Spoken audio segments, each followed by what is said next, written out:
Hello and welcome to My Favorite Games, a podcast for game designers to geek out about games they like to play. Today, I'm super excited to host Rusty Scioscia. Rusty is the guiding force behind Turn Sideways Games, publisher of Taco Ninja Adventure and Words of a Feather. Rusty's also a father of two and a recovering Magic the Gathering player, and we are going to get into that in a second. Rusty, thank you so much for joining me today. Gelb, thanks for having me.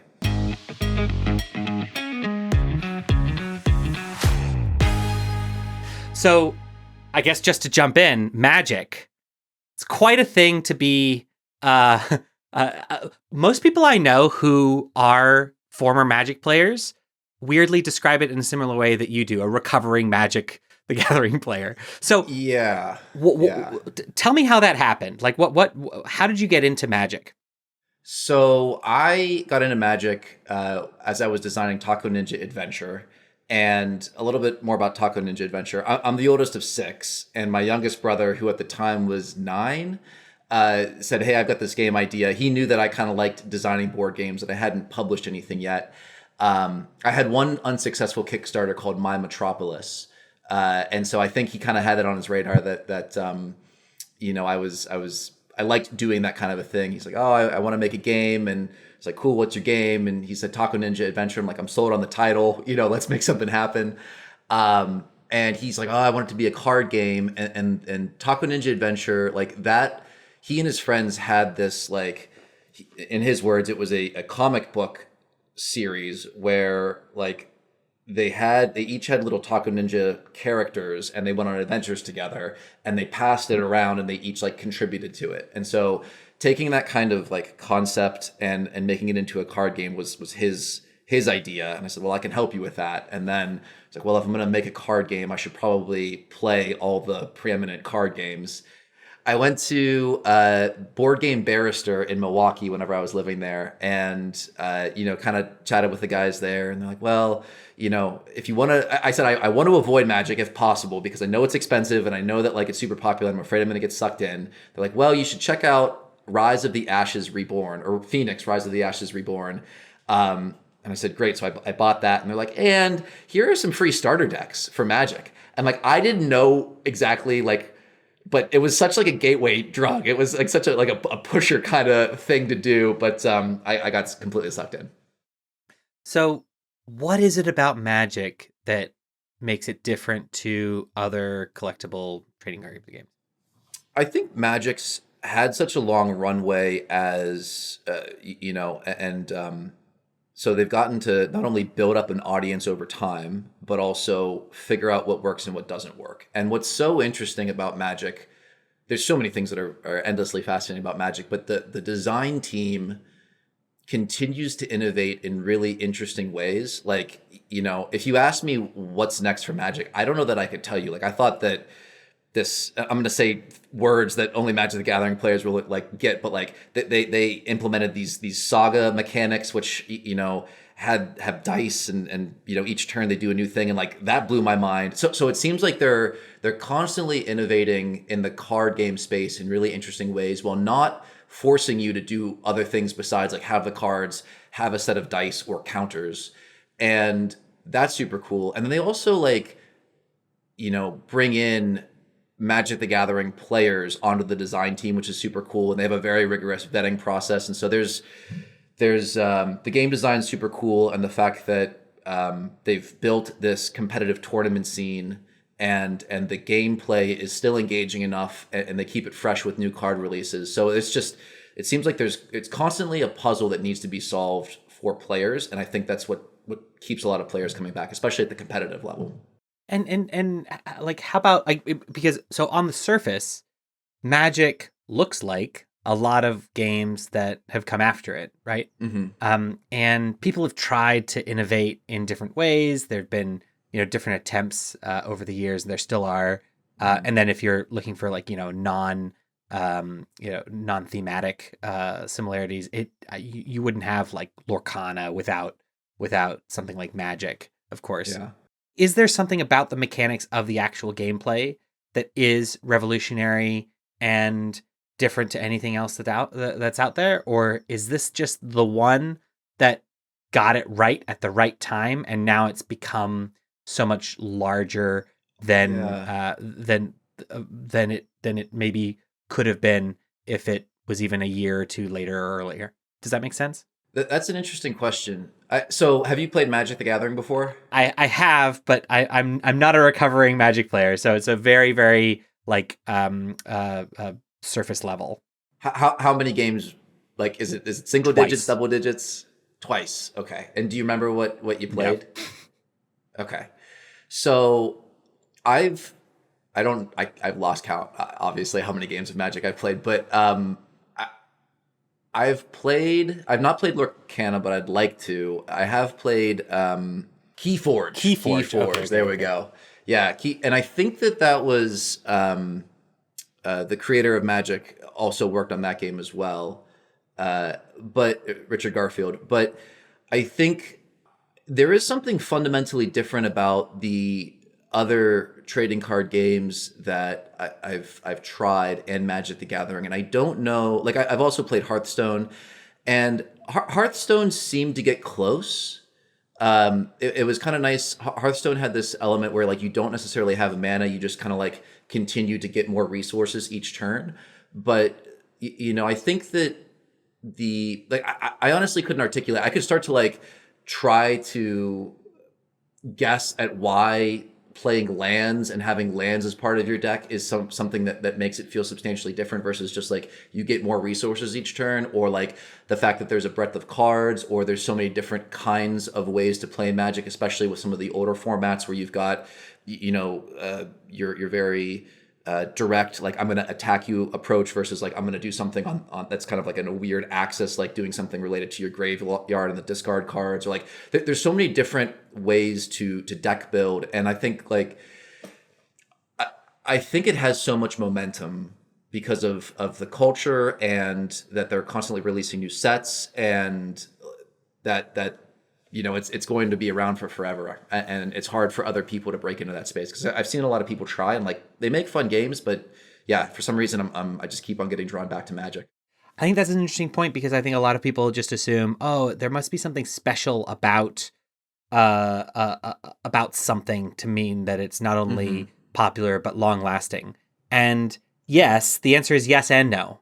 Obviously, like Mm-hmm. a lot of luck is involved, but like as you said, it's not just the game, it's not just the art, it's not just the story, it's also the culture that then happens to build around it, and reacting to that culture, and reacting to the fans, and how Totally. they how they build and expand. And so like one thing that I know that you think a lot about is this culture, and this especially the competitive tournament Mm-hmm. scene. Yeah. Were you ever involved in that? Yes, I heavily.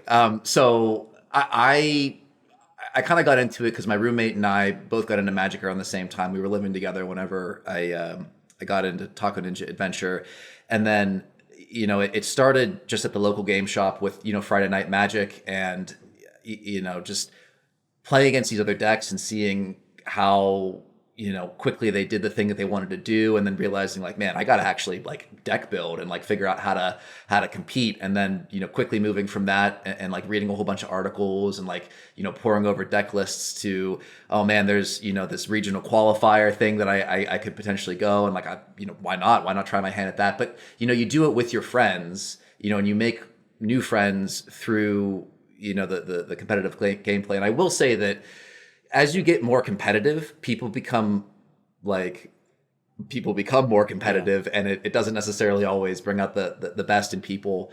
And so there's that element at play. So I think that can turn away a lot of folks, because you definitely have competitive Magic the Gathering players that are unpleasant to be around for because of their attitude, because of their hygiene. Like it's just, and that's not like a trope. It's serious. Like there's signs up at your local game shop about, if people comment on your smell, you'll be asked to leave, kind of a thing. Cause like, it's an odd like culture. You get this range of, people who played competitive poker, people who, used to play competitive chess, like the guys and girls that think multiple moves ahead. And then you get, this other group of people that kind of don't take care of themselves, and like they're obsessive and like so focused on one thing. So it's, you but you get to play with every single one of those people, and they give you, you get exposure to all these different, the types of folks. So I got the most competitive that I was grinding tournaments for a while. And what that basically means is that if you place highly in tournaments, you can get a bid to, go to other tournaments, or, get buys in rounds of tournaments. And my best finish was in Minneapolis. I got 18th out of like a 2,000 person tournament, and, got some cash out of that. But I've definitely sunk way more into Magic in terms of, buying decks and traveling, but you do it because it's fun, not because it makes you money. And then you ended up doing something both hopefully fun and making your money and making yourself some money, right? Yes. So like it's funny. Yeah. You say hopefully making you money. I forget who told me this, but the way somebody said the way to make a small fortune with Kickstarters is to start with a large one. Exactly. Yeah. Best way to make $1 million, start with 10. Yeah, that's right. So well then kind of digging into that, then you kind of got waylaid in terms of your R&D and getting into Magic. How did that process actually affect, the final game that you ended up making in terms of like Taco Ninja Adventure? Was there a lot of was there any R&D? Yes, there was. I think that Taco Ninja Adventure ended up being similar to Commander, or like a two-headed dragon or two-headed giant, as it's called, format within Magic, where you play in a team. So the whole concept with Taco Ninja Adventure is that you and your teammate or multiple teammates of Taco Ninjas are fighting against another team of Taco Ninjas, and it's a dice chucker. And so over the course of the game, everyone starts off with these base level attacks where, if you roll, like similar to Yahtzee, if you roll, 3 of a kind over the course of 3 rolls, getting to re-roll however many dice that you want, you land a certain amount of damage. And then you can go train to get, more intense attacks that lets you, stack the damage effectively. And so some of the things that I drew from Magic were like instant cards. Like there are, whenever somebody does something to you, you can play a card in response. That's kind of not a revolutionary thing, but understanding what makes that fun from playing so much Magic, it was helpful in terms of, incorporating that into Taco Ninja Adventure. I think also, sometimes Magic the Gathering games can go on for a while, and I think it's just a good design, game design in general, where games end just before you want them to end. And so kind of incorporating that into Taco Ninja Adventure, and just all future games, that's always in the back of my head. But yeah, so that's kind of how it influenced. And so then in terms of like not just Taco Ninja Adventure, but your other games, like how did you approach game design from a business perspective, other than, hey, my brother has this idea, I want to make it into a game? Like how did it go from that to I kind of want to do this like properly? So it's funny, again, I'm the oldest of 6, so one of my younger brothers, not the youngest, was like, you kind of took the Brad Pitt approach with your board game design. You made, one for you and then one for them. So Taco Ninja Adventure was very much a passion project and like a learning experience. And some of the mistakes that I made, like I love the game that I made, and so does my wife and like the people that I play tested with. So I'm glad that I made that thing, but like I spent a fortune on artwork that probably didn't need to happen. And like looking back, it was a small box. It probably should have been a larger box, because like and I could have incorporated more into it to charge a higher premium to like make up for the cost of the artwork, because like there's a ton of artwork in there. But after I completed Taco Ninja Adventure, got everything shipped out, I was like, okay, and I was doing that whenever I was in the role of an engineer within my career. And I think that, I'd shifted over to product management, and I got some experience with like what it takes to have a successful product on Amazon. And I learned that, the presentation is really important. Like thinking about how you market the game before you even design the game is going to ultimately make it a, more commercially successful product, right? So being very thoughtful about what the end product looks like. what was one of the starting points for Words of a Feather. And I wanted to do Words of a Feather because I was like, I want to make a mass market game. I think that, it's easy to get excited about making like this gritty kind of like rule heavy thing.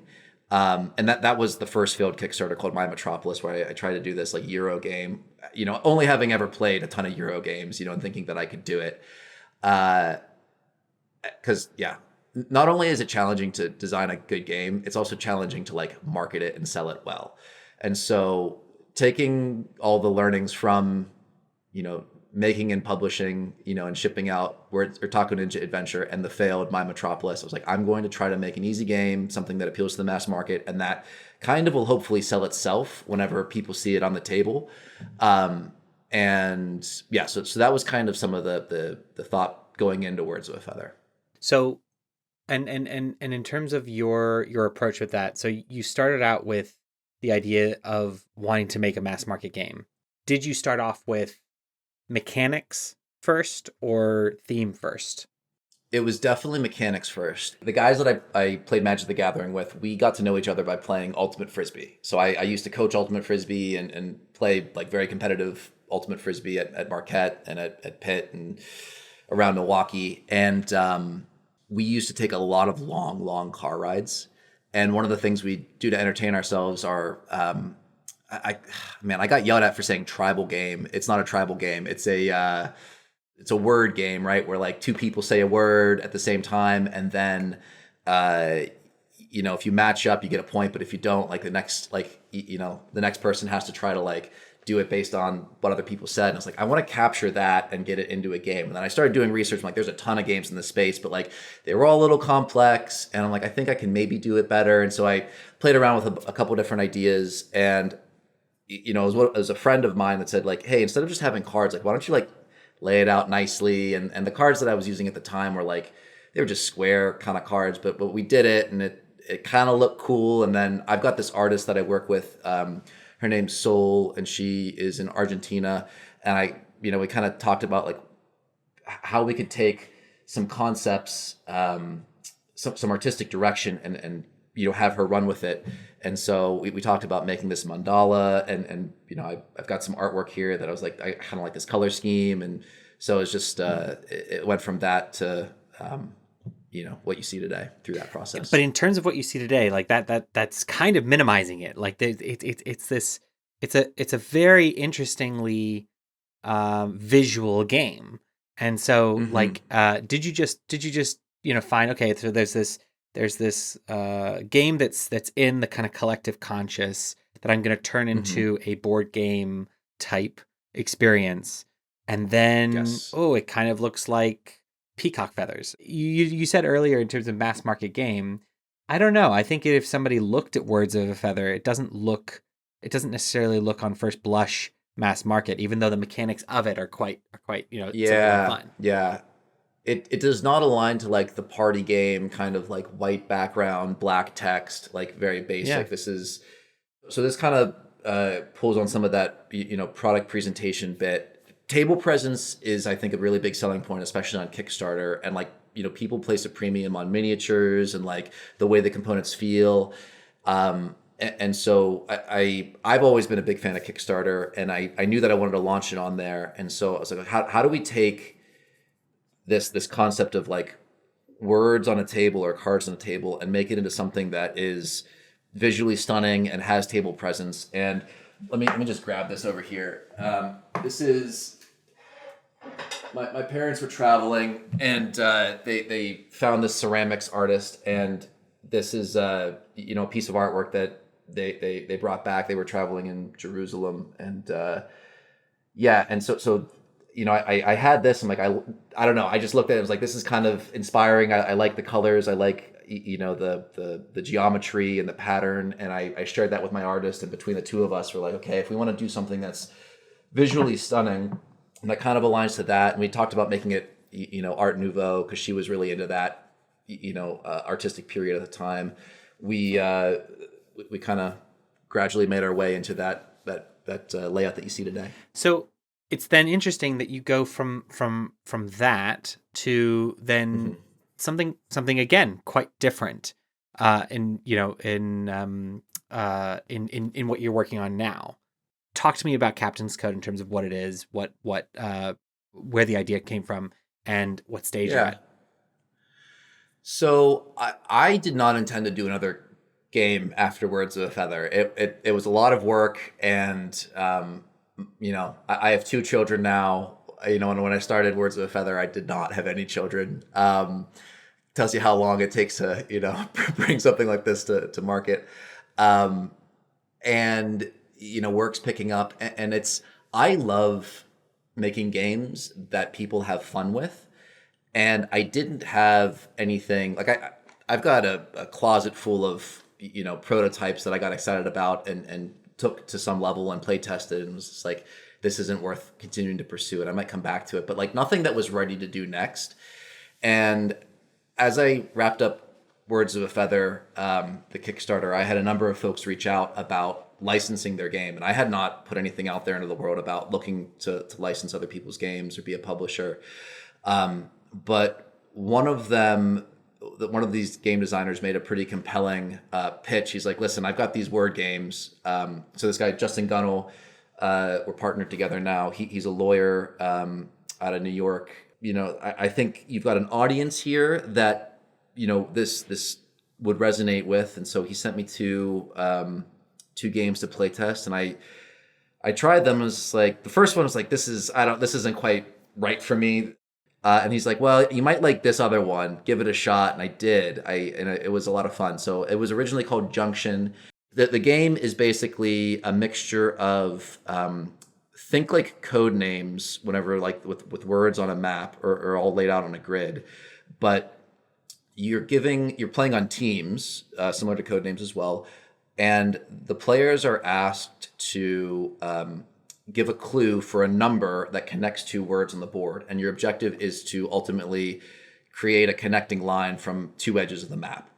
And then you add in on top of that special abilities like, being able to steal somebody else's clue, or, there's other ways to give clues. Like there's letters that connect diagonally. And so you can, you can capture spaces intentionally by using these special abilities, which makes it interesting. So the game, I liked the design. I said, okay, I'm up for working together. And plus, I like the concept of collaborating on a game. I'd never really done that with anybody else. And Justin, I think he's backed over 800 or 850 Kickstarters.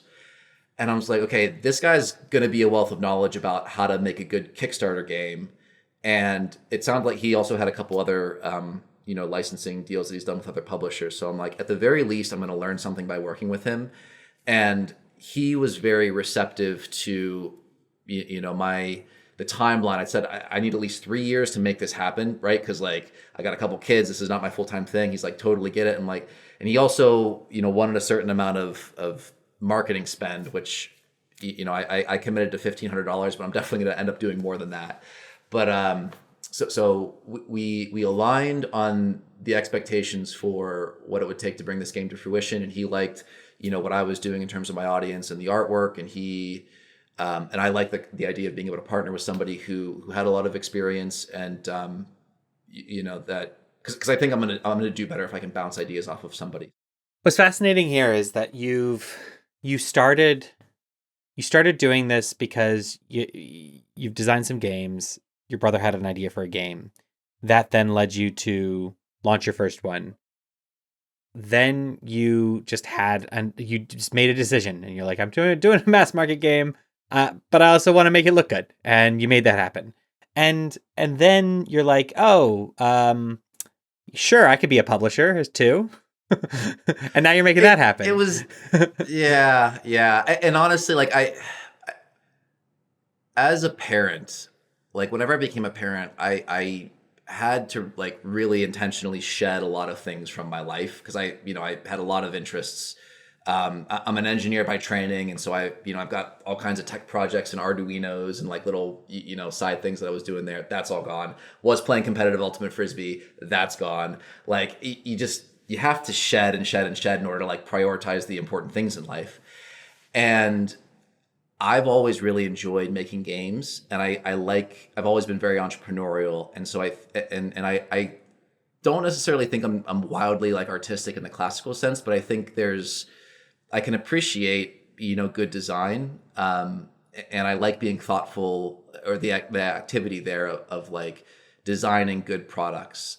And I also think consumer behavior is very interesting, like the messaging that resonates with people and like what people are drawn to versus not, and different audiences have different things that resonate with them. And like that whole process of crafting the messaging and like designing the thing that people will like, but from an aesthetic perspective as well as from an experience, all of that intrigues me. And so I didn't want to necessarily like shed that without, especially if like I had the bandwidth, or I can maybe make the bandwidth work with a little less sleep, So I think that's why I'm still doing this, even though, like I mentioned before, this doesn't make a lot of money. Like I could be doing something else that's way more profitable, but like it's there's a lot of passion behind clearly. it. Yeah, absolutely. And so speaking of passion and money, Kickstarters has definitely been part of your process, including a Kickstarter that wasn't successful, or a game that wasn't successful.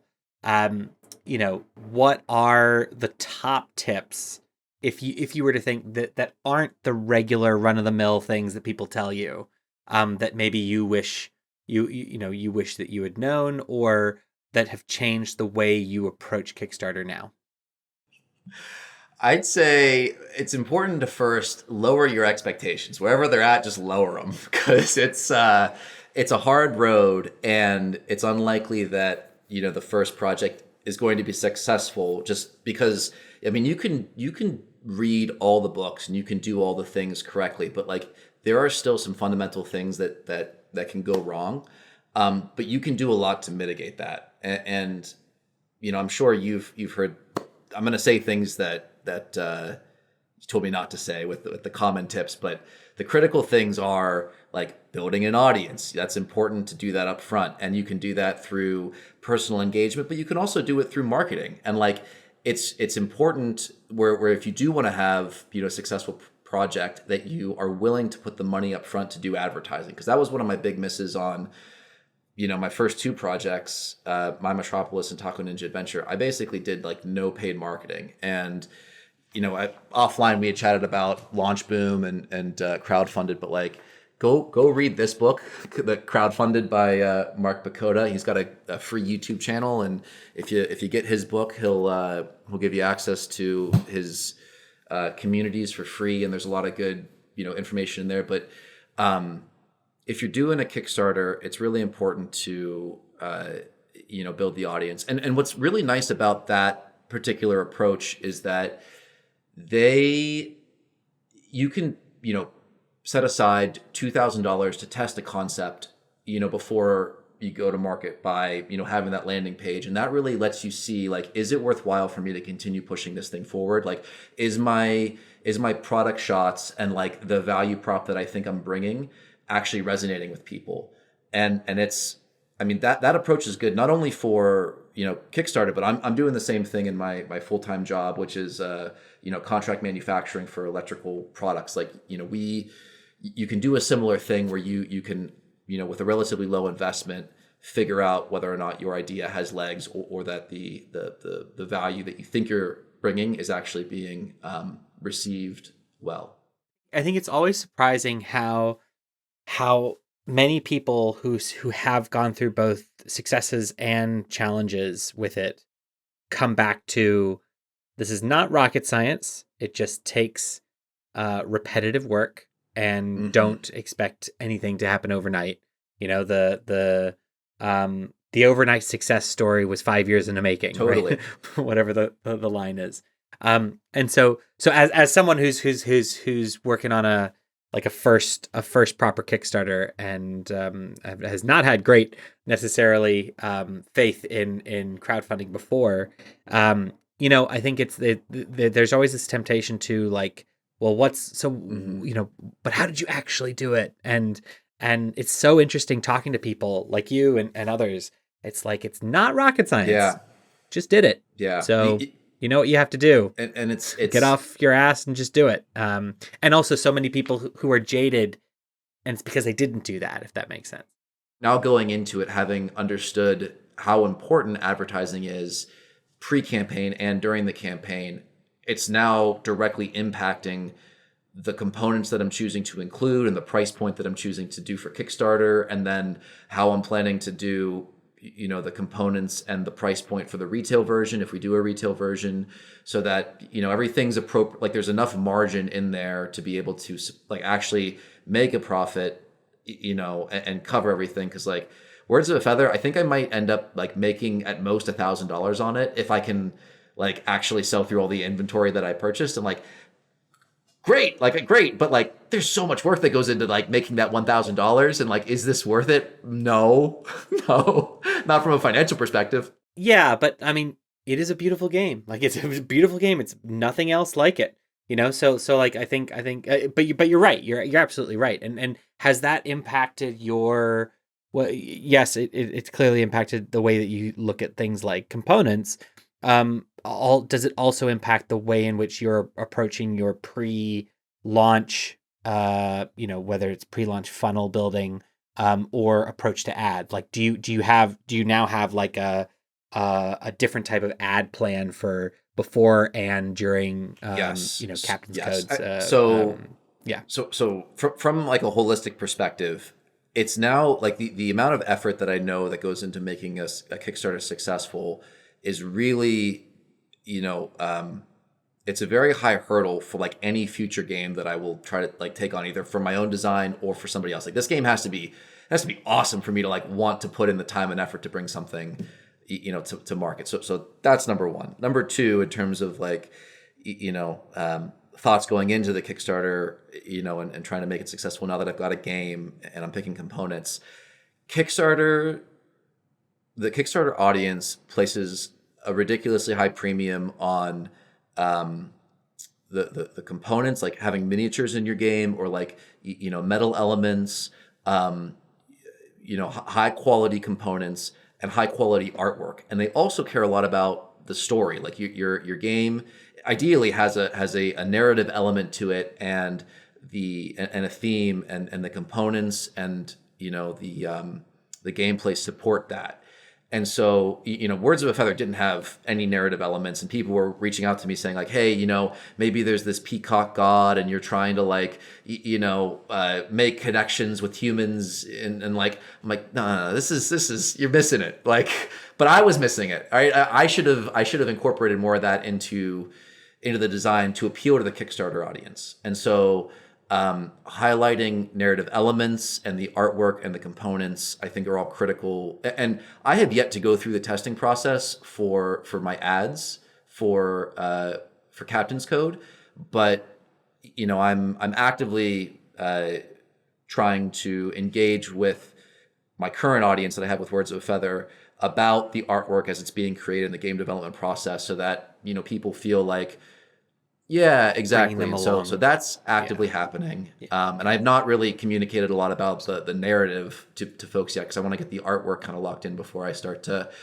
put that out in the world. But yeah, no, all of that is going to be incorporated into the go-to-market plan before the Kickstarter launch. So about AI, what's your thinking? I think there's a lot of intense discussion and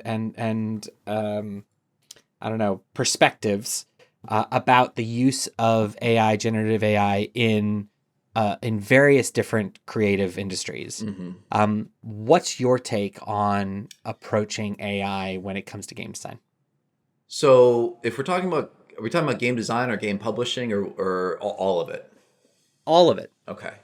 So I think that AI is, in general, like 50% there. In terms of like, I ask the AI to do something and it gets me about 50% there. across a number of different kinds of requests, everything from building out frameworks for business to creating stories. It's really good at I had to make a sea shanty about potty training and then nailed that. But yeah, so I think that image generative AI is pretty far along though, and I think that you can do, like, if you're a little bit flexible with your theme and you can create a complete board game. I mean, Terraforming Mars just did it, right? And I got Justin, launched a game, Classified Information, that was all AI artwork, and ultimately that is taking away work from folks like my artist Soul, and I'm continuing to partner with Soul for a number of reasons. Number one, I like working with her. I think she's very talented, and I think that artists, I'm going to just speak for Soul. I think that Soul does a really good job of tying together the artwork for all the different components of the game, the box artwork, the cards, the board, the player cards, and that's invaluable. And that's not something that you can, is just an aspiring game designer can naturally, use something like Midjourney or Dolly to create yourself. I think there's also a lot of nuance to graphic design. On Taco Ninja Adventure and Words of a Feather, I did all the graphic design work, and I'm like, painfully aware of how much I relied on direction from other people to get there. But and with Captain's Code, I'm now contracting out with somebody that I think is going to do a great job, and it saves me a lot of time. But I am not going to begrudge people using AI, because I think that a reality can exist where artists get more comfortable with leveraging AI to expedite their artistic process.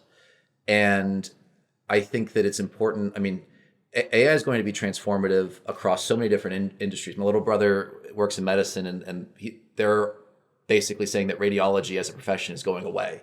Like, and the same the same thing could be said for artwork. But if you learn how to incorporate AI into your workflow in some way, you can stay competitive.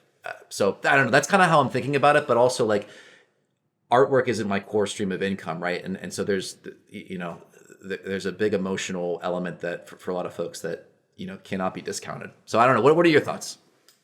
When you get into using generative AI, especially visual AI as it stands today, into a final product that then you are charging for, then you are taking ownership of something that has a very murky justification that it is truly yours. Yeah. And I think that the root of that kind of gets one element, aside from artists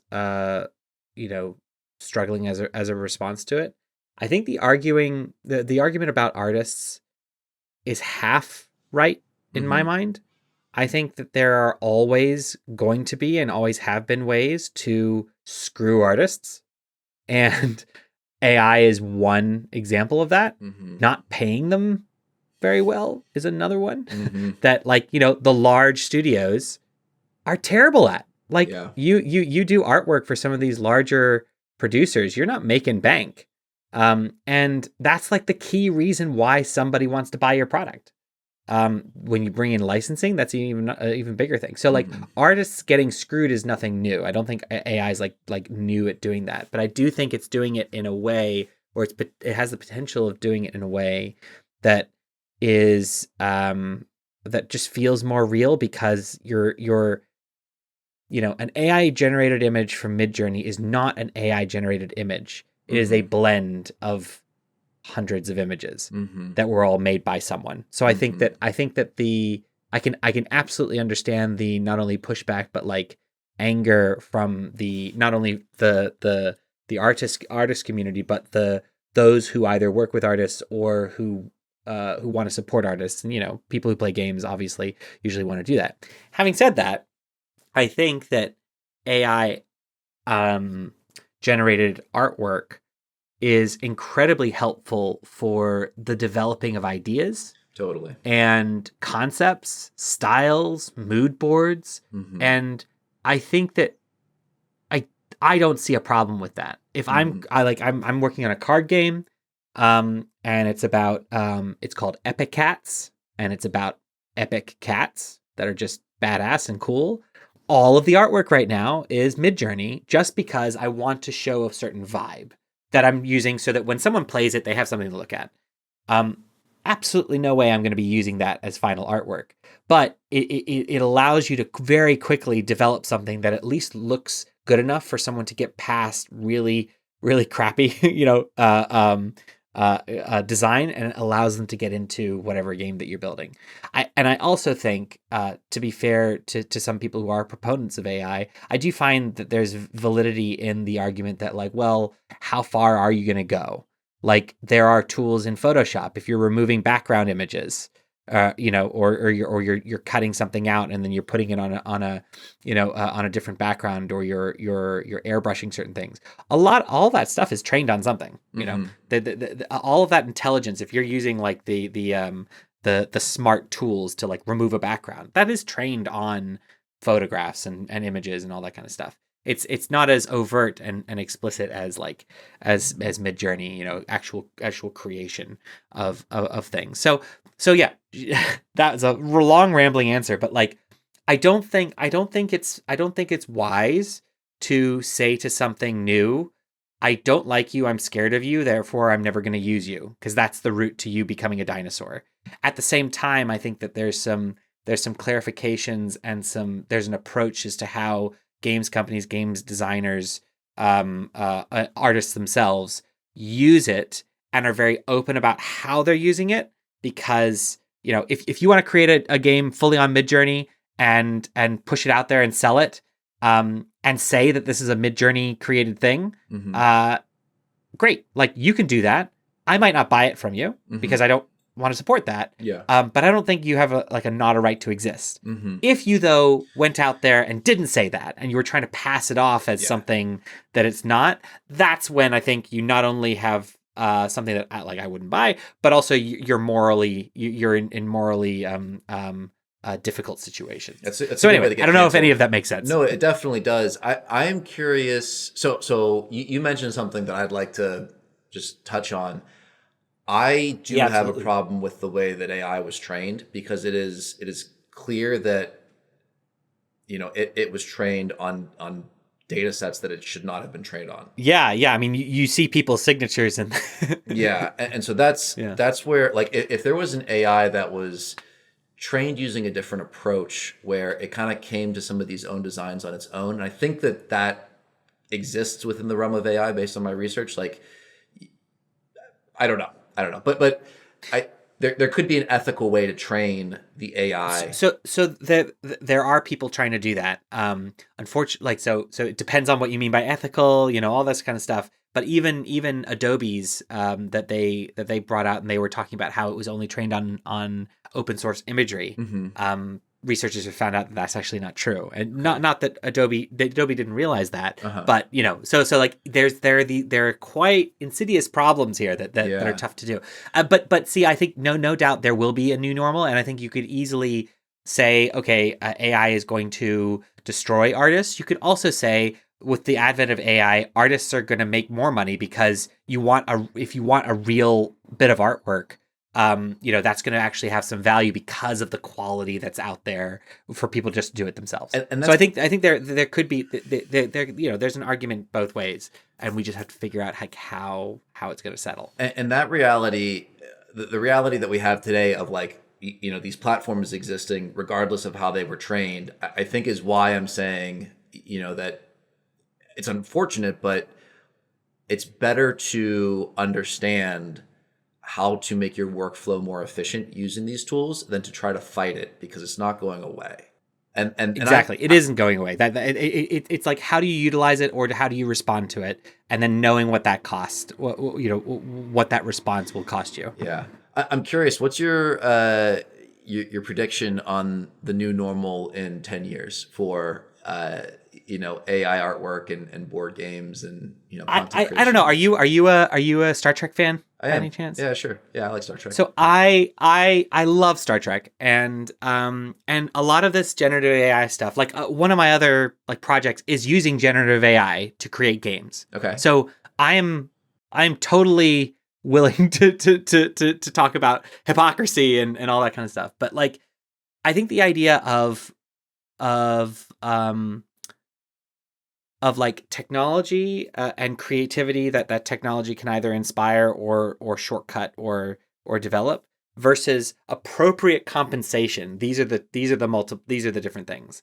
And I think that if you can get a way to appropriately credit, break down artistic inputs so that you can then choose to compensate different people, I think then we have a different kind of conversation about what AI can do. It turns into a lot more of a tool. Yeah. So like, I think my hope is that you can make some inroads on there. But in terms of 10 years, I think we are going to be seeing ideas and concepts being a lot more valuable than they seem to be right now. You have people who are brilliant. I know you probably know these people. They come up with these amazing worlds, and then but they don't know how to express them. They don't know how to create an RPG. They don't know how to create like they can't pitch it so that it will never become a TV show or a book or whatever. And I think that what you'll allow is you'll allow some of these ideas to be much more easily brought to a market, whatever that is. Because I think one of the things that you see in generative AI right now is the originality. It fakes originality. And sometimes that seems quite real, but it's not. And so there's like, you end up hitting a wall. And I think that wall will just keep getting farther and farther back. But I think the opportunity that it has is that it will allow you to take your idea, your creation, and get it to market a lot faster. And so I guess that's my hope. So like for me, that's a holodeck from Star Trek. You walk in there and you're like, so I want a Sherlock Holmes style mystery. But I don't want it to be a Sherlock Holmes mystery. And that the AI is able to fill in a lot of the feeling and the vibe and the approach, but the actual creativity there is still through someone else's creation. So that's my hope. How about you? Cool. No, I like the future you're describing. I was very thinking like very myopic about like artwork, and I think that we're going to get to the point where people have kind of realized that you're not going to win this fight with the machines. I am very concerned just about the guardrails for AI in general because it's AI inherently, you don't necessarily know how it's functioning under the hood, and you kind of have to hope that it's going to, like, the right guardrails are in place. And so I sure hope that we're all around in 10 years. I think we will be, but Oh no. Oh, you mean like AI jumping up and killing us and all. Yeah. I'm not as worried about that. I think we're doing a really good job of that ourselves. Yeah, well, true. I also think that like it's easy to, cybersecurity is a huge deal across so many industries, and there are bad actors out there, and the reality of AI adds more nuance into how I think there's a much higher likelihood of AI making everything easier, including taking advantage of our lizard brains and making us really scared in the hands of people who don't really want the best for humanity. So like I think that's the bigger risk than like AI killing us all in our sleep. Rusty, thank you so much for taking some time to share your experience and to geek out a little bit about Magic the Gathering with me. And if anybody out there would like to find out more about Turn Sideways Games, you can find them on Instagram, Facebook, and TikTok with the handle Turn Sideways Games, all one word, or by going to turnsidewaysgames.com. Rusty, thanks again. Yeah, thanks for having me. Appreciate it.